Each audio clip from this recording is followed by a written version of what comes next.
Drethful sat in his command chair and looked at the planet below him like a man who had already won. The planet was blue and green and wrapped in white clouds. It looked soft. It looked quiet. It looked like a world that had no idea what was coming for it. Drethful liked that. He had seen that look on many worlds before, and every single one of them had eventually stopped fighting and started surrendering. This one, he was sure, would be no different. He reached forward and pressed the button on his recording console. A small red light blinked on. The official war report had begun. "This is Supreme War Commander Dreth Vale," he said in the calm and measured tone of a general who had done this many times before. "Commander of the 7th Advance Fleet, Vragi Dominion. Campaign. Designation Soul Pacification. So target. Species human. Current date by Dominion. Standard Cycle 4 Mark 9. I am beginning my preliminary assessment." He leaned back in his chair and folded his long gray fingers together. "The humans," he said, "are not a serious threat." He said it the way someone says a fact that does not need arguing, like saying the sky is dark in space or that fire is hot. He said it because every piece of intelligence his scouts had gathered over the past 3 years agreed with him completely. The humans fought each other. They had been doing it for thousands of years. They had wars over land, over food, over ideas, over things so small that Vreki analysts had read the reports twice just to make sure they were not mistranslated. They were emotional in ways that made them unpredictable in small situations, but predictable in large ones. When something was bigger than them, when they odds were clearly impossible, they broke. Every model said so. Every simulation confirmed it. Drethful's fleet was not small.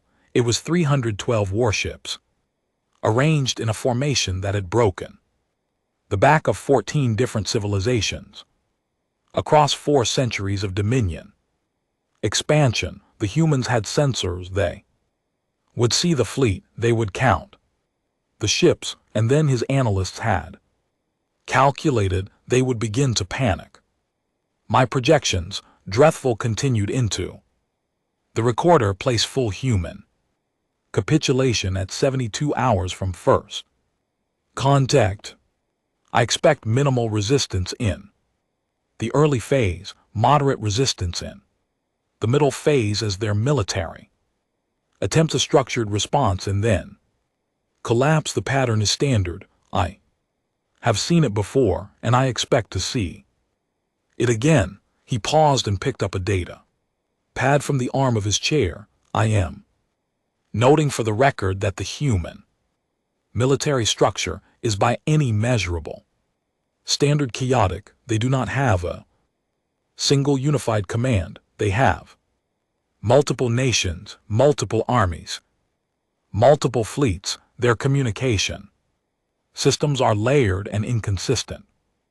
Their response time to large-scale threats is slow. It is my professional opinion that this species has survived this long not because of military strength, but because no one has bothered to invade them yet." He set the pad down.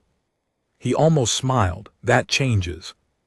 Today, on the moon, in a building carved into gray rock, a woman named Dana Webb was staring at a screen and not blinking. She was a lieutenant. She was 29 years old. She had dark eyes and a habit of tapping her fingers on the desk when she was thinking hard and right. Now her fingers were tapping fast enough to leave a rhythm. The screen in front of her was showing the outer edge of the solar system. There were dots on it. Dots were moving. There were a lot of dots. She had been awake for 11 hours.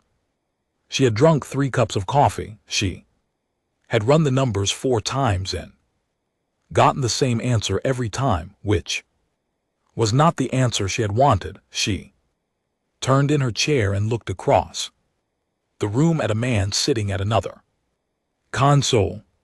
His name was Cole Harrington.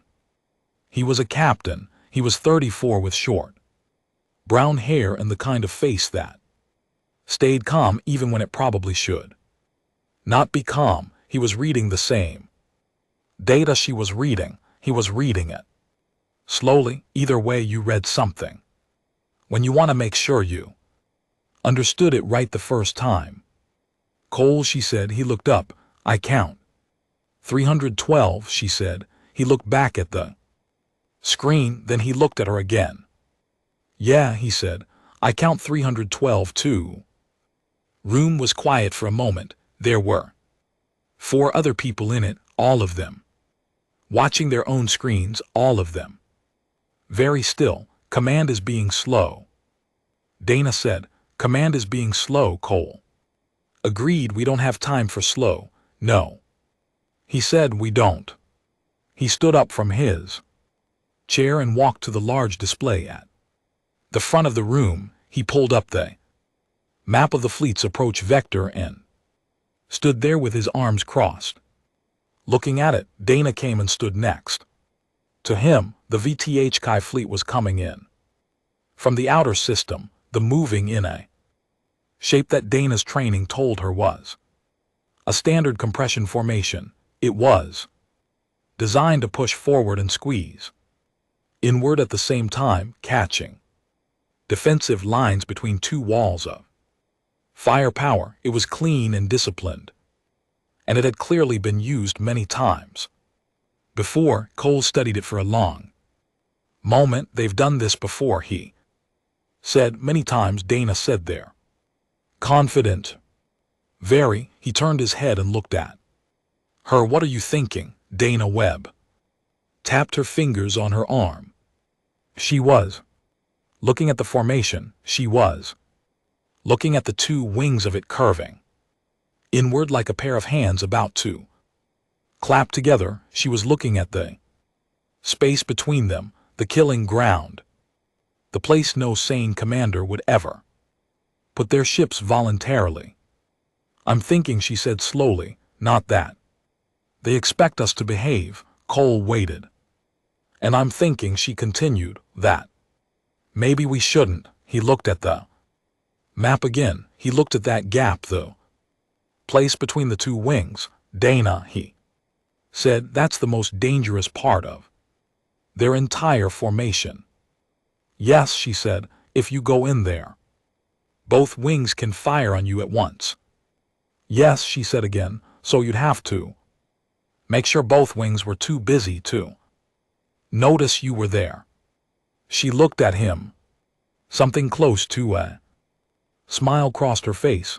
Exactly, she said. Cole turned back to the screen. He was quiet for a few seconds. Then he let out a long, slow breath through his nose. How long do we have before they reach weapons range? He asked. 14 hours, said Dana. Maybe 15. Enough time to prep if we start now. He nodded once, and he reached up and pressed the comm button on the display panel. This is Captain Harrington, he said. All available fighter squadron leads report to the main briefing room in 30 minutes.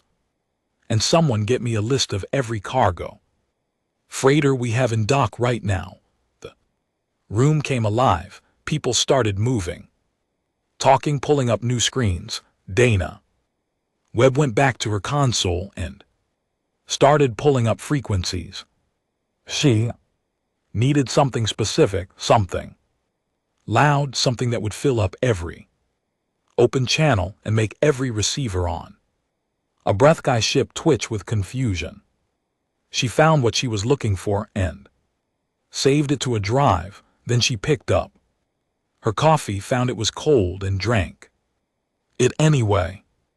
Outside, in 312 warships continued their slow and certain march toward a planet their commander had already decided was Finished, Dreth Val pressed the pause button on his recorder and gazed down at the blue world below. 72 hours, he said again quietly to no one. He was very sure of himself. He would not stay that way for long. Dreth Val pressed the record button again and cleared his throat, continuing the report. He said, "First engagement. I will describe the events as clearly and as accurately as I am able. I want the High Council to understand that what happened was not the result of any failure on the part of this fleet. What happened was the result of the humans doing something that no species we have ever encountered has done before. I will explain." He paused. He looked at the ceiling for a moment. They went into the gap. It started 14 hours after Dana Webb had looked at the Bretza formation and decided that behaving was not a good strategy. Cole Harrington sat in the cockpit of his fighter and looked at the space ahead of him. The Breathsky fleet was fully visible now, not just on sensors, but actually visible, long dark shapes, arranged in perfect lines across the dark. They were big, they were steady. They moved the way things move when they know they are going to win. Cole had 22 fighters behind him, 22 fighters. Going up against 312 warships was not a military strategy, it was something closer to a statement. He opened the comm channel to his squadron. "Listen up," he said. "We are not trying to win this fight, we are trying to make some noise. Every ship in that fleet is going to be watching us in about 4 minutes. I need them watching us for as long as possible, so I need all of you to be as strange as you can manage. Do not fly straight, do not fly in formation. Do whatever occurs to you. Ready?" There was a short silence on the channel. Then one of the pilots said, "Can I do barrel rolls?" Cole said, "Do as many barrel rolls as you want." The same pilot said, "Outstanding." Cole switched over to a different channel, the open broadcast, the one that would reach every receiver in range, including every Vreka ship in the fleet. He plugged in the drive Dana had given him before launch. He pressed play. The music started. It was loud, it was fast, it had a rhythm like a machine that had broken in an interesting way. Hadana had chosen it specifically because she had read in a Xeno linguistics report that the Breda species communicated partly through tonal patterns, which meant that strong and irregular sound frequencies caused a brief but real disruption to their cognitive processing. Not long, maybe 30 seconds of confusion before they adapted, but 30 seconds, Dana had said, was enough to make them look. And they looked.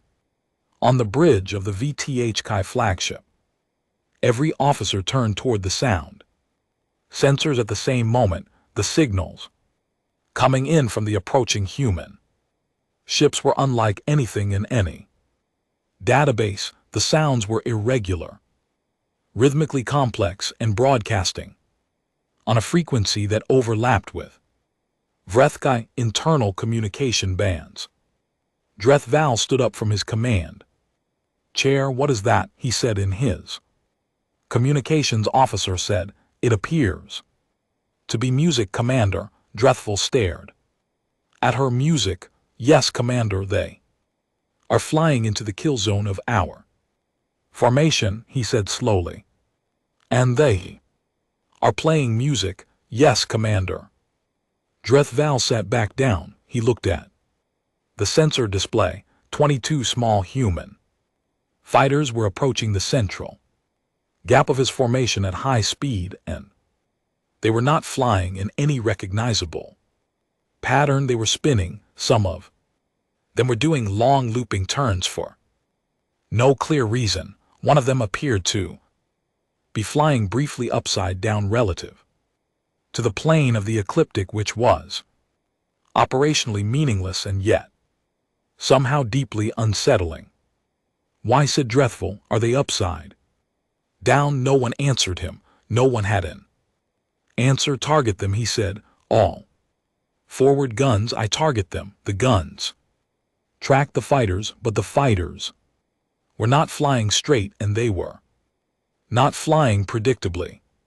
And the targeting systems that were designed to calculate the path of a normal opponent kept recalculating and not quite firing, because by the time the system decided on an angle, the fighters had done something else unexpected. The music continued. It was getting louder. Drethville watched the display and felt the first faint whisper of something he had not felt in a very long time. He was not sure what to call it. It was somewhere between confusion and irritation, and something that might, in a lesser commander, be called unease. Dana Webb was not flying. Dana Webb was sitting in the cargo bay of a large freighter called the Harrisburg, which was not a military ship, and it was a cargo hauler.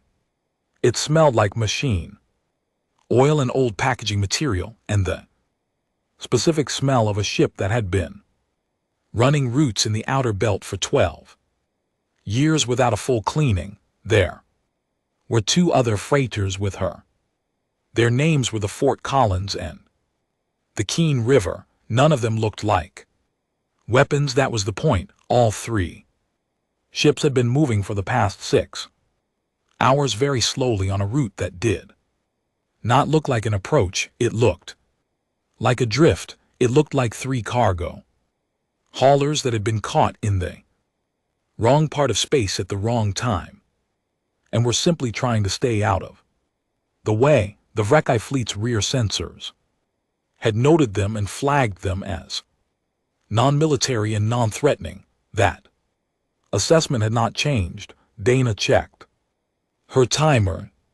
OH Squadron had been broadcasting for 4 minutes and 20 seconds. The Vrekki fleet's attention was entirely forward. Every sensor, every gun, every officer was looking at 22 small fighters doing barrel rolls and playing loud music in the most dangerous place in the formation. Ready, she said into her comm. Crew chief next to her said, doors open. In 10, Dana watched the rear wall of the cargo bay split open. Cold space and the distant light of the sun came in. Below the open door, loaded into release rails, were 460 proximity mines. They had been painted the same flat gray as the hull of the freighter, and they were very small, and they were extremely patient. Release, said Dana. The mines dropped. They did not make a sound. They just fell away into the dark and spread out quietly, so settling into the space between the Vrekki rear column and any route back out of the system. Then Dana said, all 3 ships maximum burn. Get clear. The Freyrs ran. The mines waited. The rear column of the Vrekki fleet hit the minefield 40 seconds later. The first explosion was small, but small explosions on the hull of a warship draw attention very fast, and the second and third ships in the rear column were already turning to investigate when they hit their own mines, and then it was not small anymore. Drethville heard the alerts before he saw the display update. He turned around in his command chair and looked at the rear sensor feed, and for 3 full seconds he did not say anything at all. 4 ships in his rear column were venting atmosphere. 2 more had lost engine function. At the rest of the rear column was scattering, each captain making their own decision about which direction to move, which meant the tight and perfect formation was no longer tight. and no longer perfect. He looked at the forward display. The human fighters were already pulling back. The music had stopped. Howe said. Drethville, his tactical officer, said quietly, cargo ships, Commander. They were civilian vessels. They were not flagged as a threat. Drethville looked at the tactical officer. He looked at the display. He looked at the space where his rear column had been. Cargo ships. He said, yes, Commander. He pressed record on his personal report console without even thinking about it. Logging. For the record, he said in a voice that was very flat and very careful, that the humans have achieved a tactical strike against the rear of this fleet using what appear to be repurposed civilian haulers. I'm classifying this as an unanticipated behavioral irregularity. I am formally requesting that xenopsychology specialists be assigned to this campaign. I'm also requesting that all civilian vessels near this fleet be reclassified as potential threats, regardless of their appearance. He stopped recording. He looked at the damage report still climbing on his screen. Then he said to himself and no one else, they used cargo ships, he said. It like a man trying very hard to understand something that did not make any sense. He would have this feeling again several more times. In fact, he did not know that yet. Drethville pressed record again. He had been pressing record a lot lately. Continuing the report, he said, second ground engagement. I want to begin this section by stating clearly and for the permanent record that I am a serious military commander with 41 years of active campaign experience. I say this because what I am about to describe may cause members of the High Council to question whether this report was filed in error or whether I have suffered some kind of stress-related cognitive episode. I have. Not everything in this section is accurate. I have triple verified it. He stopped. He looked at the wall for a moment. The humans used a farm, he said. The VTHK ground advance began 2 days after the first fleet engagement. Drethville had ordered a land push across the European continent using 3 battalions of his best ground troops, and his strategy was clean and simple. Move fast, take the major communication hubs, and cut the human military's ability to coordinate a response. Without coordination, human forces would fragment. Fragmented forces were easy to finish. The 3 battalions landed outside a wide stretch of flat land that the humans called the Rin Valley. The terrain was good for movement, open fields, easy ground, low hills in the distance. Drethville's field commanders reported that the area was mostly agricultural. There were farms. Nobody considered the farms a problem. Sergeant Lou Briggs was not supposed to be anywhere near the Ryan Valley. He was a ground forces sergeant, 38 years old, with a long record of doing things that his commanding officers described as creative when they were being polite and reckless and borderline insane when they were being honest. He was not tall. He was not particularly fast. He had a wide face and a calm voice and a habit of looking at a bad situation and saying, "Okay, so what have we got?" What he had in the Rye Valley was 31 soldiers, no heavy weapons, very limited ammunition, and 3 Vrethkai battalions moving toward the only road that connected the eastern command posts to the western supply line. He also had a farm, 2 farms actually. One was a grain farm run until 3 days ago by a family that had evacuated south. The other was a livestock operation, mostly cattle. Both had been abandoned in a hurry, which meant the equipment was still there. Alou walked through the first farm. Slowly looking at everything, he looked at the irrigation systems, which ran on pressurized water and covered about half a kilometer of field. He looked at the fertilizer storage, large sealed tanks. Near the back of the main barn, he looked at the grain silos and the mechanical spreaders used to distribute seed across the fields. Then he walked to the hardware store in the nearest village, which had also been evacuated, and spent an hour inside it. When he came back, he had a list. He sat his 31 soldiers down in the barn and explained the plan. There was a long silence. When he finished, one of the soldiers said, "Sarge, are you serious?" Lou said, "Do I look like I'm joking?" The soldier looked at him. Lou never looked like he was joking. "All right," the soldier said, "but if this works, I want it noted that I was here. Everyone's going to know you were here," Lou said. "Trust me." The 3 VKAI battalions entered the Rye Valley fields at midday. Local time, it was a clear day.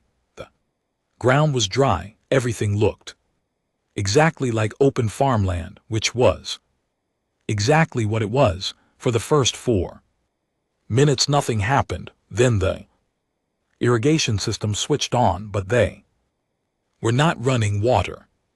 Lou's team had spent most of the previous night running lines from the fertilizer tanks into the irrigation system, pumping in a specific mixture of compounds that, when dispersed as a fine mist over a large area, created an atmospheric condition that the Vreka biological system found deeply and completely unbearable. It was not poison, it would not kill anything, but the Breathkai respiratory system had a highly sensitive reaction to certain nitrogen-heavy compounds, and what came out of those irrigation heads was a thick low cloud of exactly the wrong kind of air for a Breathkai soldier to be breathing.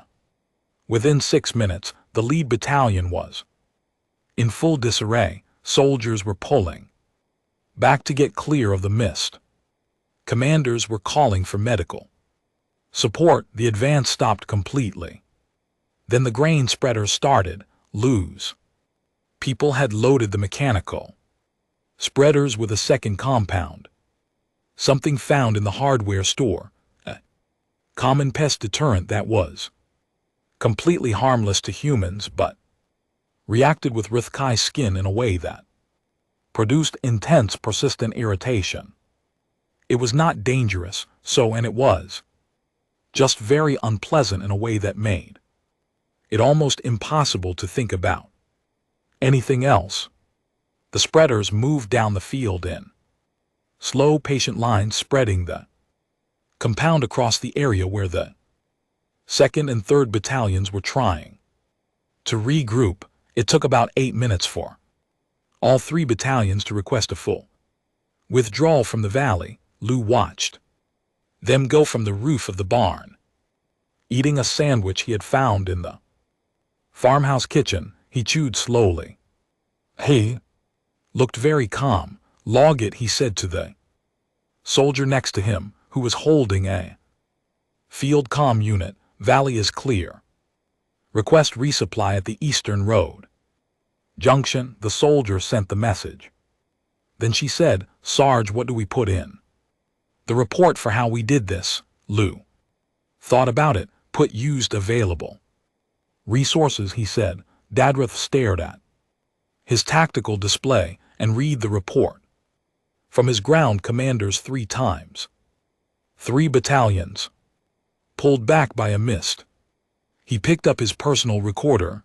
I'm logging," he said, and his voice was very careful and very controlled. "Second significant tactical event. 3 ground battalions were halted and forced to withdraw from an agricultural zone in the European region.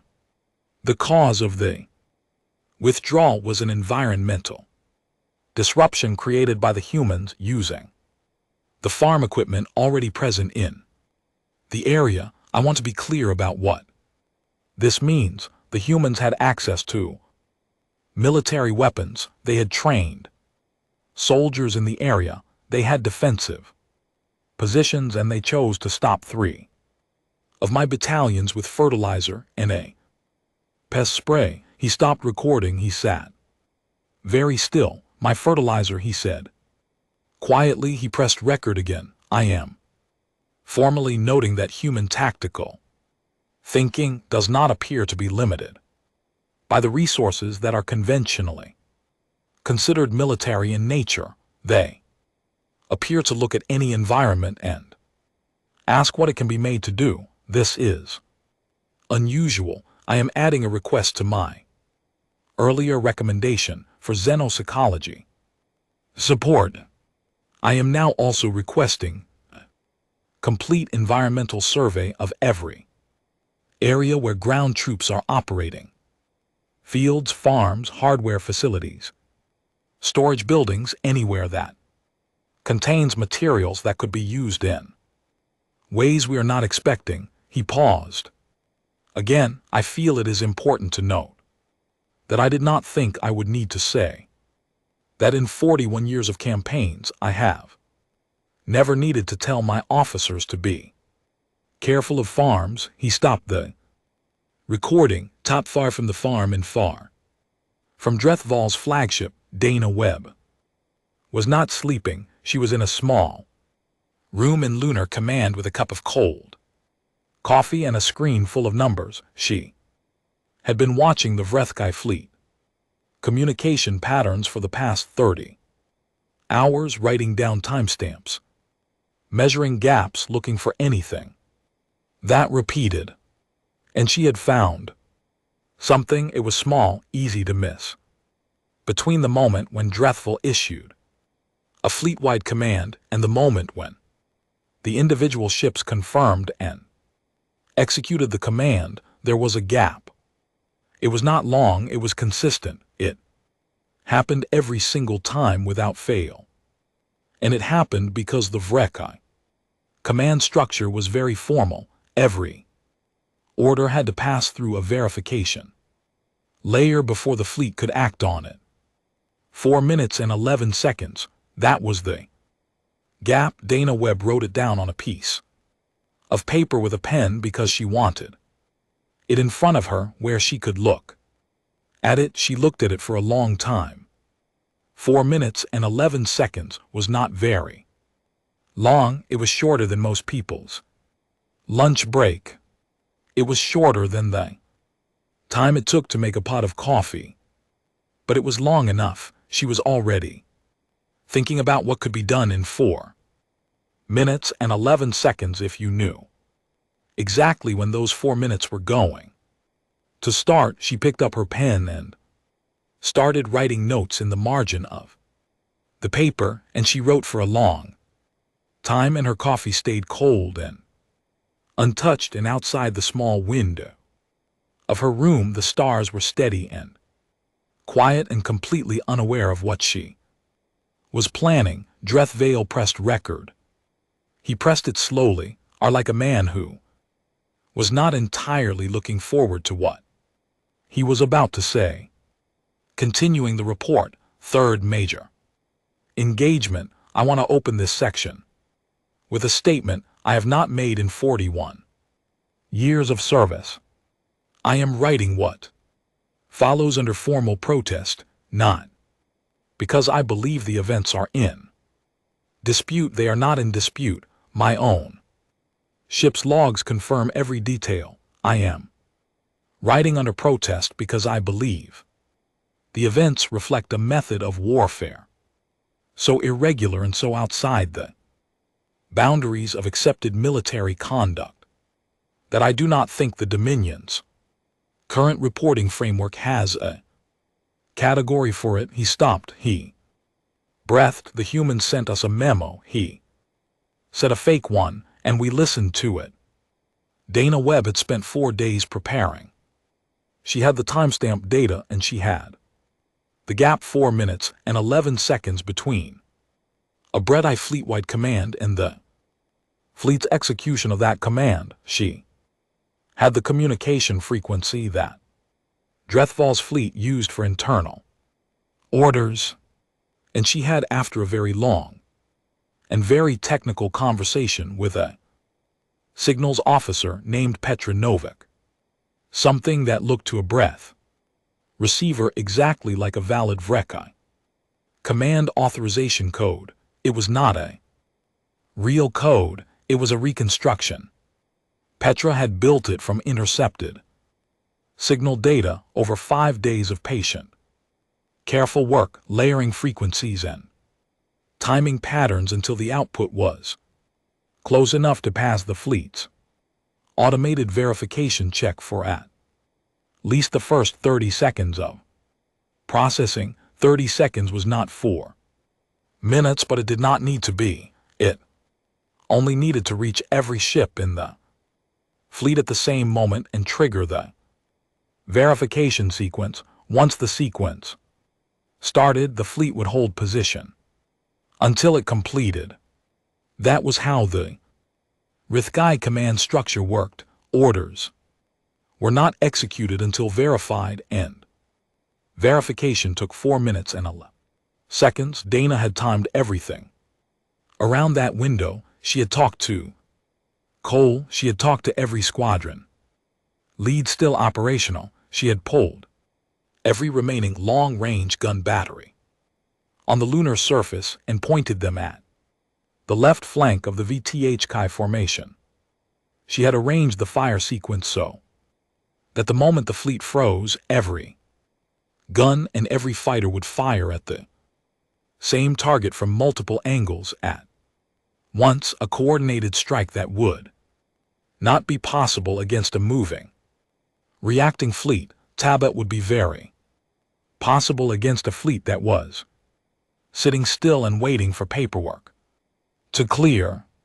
She had not told many people the full plan, not because she did not trust them, because the plan sounded, when said out loud, like something a person would say as a joke. We're going to send them a fake hold order. She had told Cole alone in a back room late at night. He had looked at her. He had said through their own command channel, yes, using a reconstructed authorization code, yes, and they'll just stop for 4 minutes and 11 seconds. She said yes. Cole had been quiet for a moment. Then he had said, that's either the best idea I've ever heard, or I'm too tired to know the difference. Dana had said it might be both. The signal went out at 3:40 hours lunar time. It moved at the speed of light, and it reached the Vreki fleet in just under 2 seconds. Every ship received it at the same moment. Every ship's automated verification system picked it up and started running the check. On the bridge of his flagship, Drethval was standing at the tactical display, preparing to give the order for the final strike on Earth's remaining command infrastructure. His officers were in position, his ships were in formation. Everything was ready. His communications officer said, Commander, fleet-wide hold. Signal received, Commander level. Verification in progress. Drethval turned around. I did not issue a hold signal. The officer looked at her console. The signal carries a valid authorization header. Commander, the verification is running. Abort the verification. I cannot abort without a secondary command authorization. Commander. Standard protocol.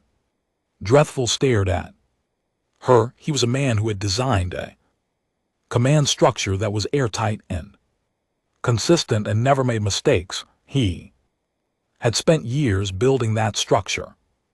He was now discovering that an airtight and consistent structure is also a structure that cannot be quickly Interrupted when someone is using it. Against you, override it, he said. Manual override requires. I know what it requires, he said. He moved to the command chair, reached for the override panel, and started entering the code sequence. It was long, it had many steps, each step confirmed the previous one before allowing the next one to proceed. It was a very secure system. It was also a very slow one, so 4 minutes and 9 seconds after the hold signal reached the fleet, the lunar gun batteries fired. They fired as 134 separate emplacements, all targeting the left flank of the Brethk formation, all releasing at the same moment. At the same time, Cole Harrington led every remaining fighter in a tight, fast run directly along the edge of the left flank, adding their fire to the battery strike from the opposite angle. The left flank had not moved. It had not raised shields to the new angle. It had not repositioned. It had been sitting exactly where it was, waiting for a verification to complete. The damage was severe. 11 ships in the left flank lost primary propulsion. 4 lost weapons function entirely. The 3 were so badly hit that their crews were already beginning emergency evacuation procedures before Dreval's override finally cleared and the hold signal was cancelled. By the time the fleet could move and respond, Cole's fighters were already pulling back. Gun batteries had gone cold and dark. The attack was over. The whole thing had taken less than 5 minutes. Drethval stood at his display and looked at the damage report. He did not say anything for a very long time. Then he walked to his private console and pressed record and started talking, and he talked for a long time, and his voice had the specific quality of a man who is being very precise because he does not trust himself to speak loosely right now. For the record, he said, I am going to describe what has just occurred. I'm going to describe it accurately, and I am going to ask the High Council to understand that I am aware of how this sounds. He stopped. He started again. The humans sent a false command to this fleet using our own communication frequency and a reconstructed authorization code. The false command triggered our standard verification protocol, which is a protocol I personally designed and approved and have used without incident for 19 years. The verification process held my fleet in a fixed position for 4 minutes and 11 seconds. During those 4 minutes and 11 seconds, the humans executed a coordinated multi-angle strike against my left flank that caused significant damage and effectively removed 11 ships from combat-ready status. He stopped. Again, he looked at the ceiling. I was defeated, he said very carefully, by a fake hold order. My own security system was used against me by a species that has been spacefaring for less than 200 years.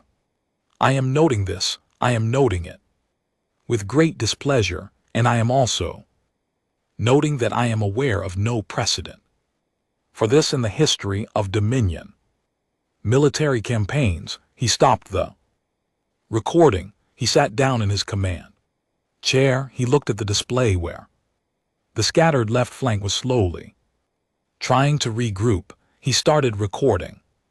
Again, I'm also noting, because it is relevant, that intercepted human communications during the period immediately following this attack were not tactical in nature. My signals team has provided transcripts. The human pilots appear to have spent the period after the strike telling each other jokes. I do not have full translations of the jokes, and the xenolinguistics team says the humor is difficult to Render accurately in breathkai. What I do have is the general assessment, which is that the jokes were apparently well received. He stopped recording. Jokes, he said it very quietly. Cole Harrington landed his fighter and climbed out of the cockpit, and someone handed him a cup of water and he drank it standing on the deck. Lou Briggs had come up from the surface. He and Cole had not seen each other in 6 days. Lou nodded at Cole. Cole nodded back. How'd it go? Lou asked. Dana sent them a fake memo, Cole said, and they froze for 4 minutes. Lou looked at him. A fake memo? Lou said. A fake memo, Cole said. Lou thought about that, then a slow, wide grin spread across his face. Okay, he said, that's pretty good. It worked. Cole said, yes, that's the best part. Lou said. They stood there for a moment, and somewhere down the corridor someone laughed at something, and the sound of it carried through the whole bay. Easy and light and unafraid, Dreville had not slept in 2 days. He did not often admit things like that. He was a commander. Commanders were supposed to be steady.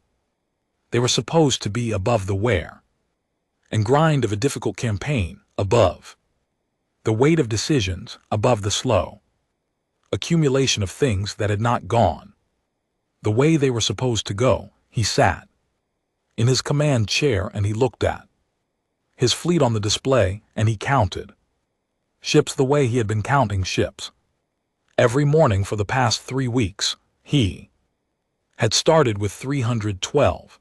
He had 241 that could still fight. He had 19 that were functional but damaged. He had 32 that were under repair and would not be ready for another week. He had 20 that were no longer repairable. He had not lost a single ship in open battle. Every ship he had lost to things that were not supposed to be weapons, 2 cargo freighters loaded with mines, 2 farm irrigation systems filled with the wrong compounds, to a fake memo that had frozen his fleet for 4 minutes while the humans fired from an angle he had not covered because he had not known he needed to cover it. He was not losing this war because the humans were stronger. He was losing it because he did not understand them, and that he had come to believe over the past week was not a problem that more ships or better weapons would solve. You could not outgun a species that was not following the rules of the fight. You could not outmaneuver a species that did not move the way they were supposed to move. You could not predict a species that looked at a farm and saw a weapons platform, that looked at a cargo ship and saw a warship, that looked at your own security protocol and saw a way to stop your entire fleet with a forged piece of paperwork. Dreville reached forward and pressed record. Final section, he said. I am concluding this report. I am going to give the High Council my full and honest assessment, and then I am going to make a recommendation that I have never made in my career. I will explain my reasoning. He straightened in his chair. This fleet remains numerically superior to any force the humans can currently field, and our ships are individually more powerful. Our technology is more advanced by every conventional measurement. We should have won this campaign within the projected 72 hours. We did not. We are now 6 weeks into an engagement that was classified as low resistance, and the resistance has not decreased. It has increased, not in firepower, in creativity. He stopped. He looked at his hands for a moment. The humans have no respect for what a weapon is supposed to be, he said. Every species we have ever encountered has fought using the tools Designated for fighting, they build. Weapons, they use weapons, they defend. Against weapons, the humans fight using. Everything, they fight using sound. They fight using agricultural equipment, they fight using paperwork. Every time analysts predicted what they would do next, and they did something else, not because they are more intelligent than my analysts, but because they appear to approach every situation with a question. My analysts do not ask, he paused, my analysts ask, what is the best military response to this situation? The humans appear to ask, what can this situation give us that we have not thought of? Yet those are different questions. They produce very different answers, and I have no counter-doctrine for an opponent that will not stop asking the second question. He was quiet for a long moment. I am formally recommending, he said, that this campaign be suspended. Not because we have been defeated in the traditional sense. Our fleet is intact. Our forces are operational. We could continue, but continuing requires us to become something we are not. Unpredictable, improvised, willing to discard every rule we have built over 4 centuries of successful campaigns. I'm not willing to do that. I do not believe it is possible to fight humans on their own terms. They have had a lifetime of practice at it. We have not. He reached forward and turned the recorder off. Then he sat there for a while, just sitting, looking at the stars outside the viewport. After a long time, he turned to his bridge officer and said, set a withdrawal course. We are leaving. The officer looked at him. Then the officer said, yes, Commander, and turned to her console and did not ask any question, because she had read the same reports Drethva had read, and she understood. The fleet turned slowly, one by one. The great dark ships of the VTH Kai Dominion began to move away from the blue planet. They moved in good order, and they were not running, they were leaving, which is a different thing, though it can look the same from far away. Drethval watched until Earth disappeared from the viewport. Then he went to his quarters and slept for 14 hours straight. The commendation ceremony was held in a room at Lunar Command that was too small for the number of people who wanted to attend, so most of them stood in the corridor and listened through the open door. Cole Harrington stood at the front of the room in his dress uniform, which he had borrowed from someone else, because his own had a scorch mark on the left shoulder from a close miss in the second engagement. The uniform was slightly too big for him in the shoulders. He did not mention it.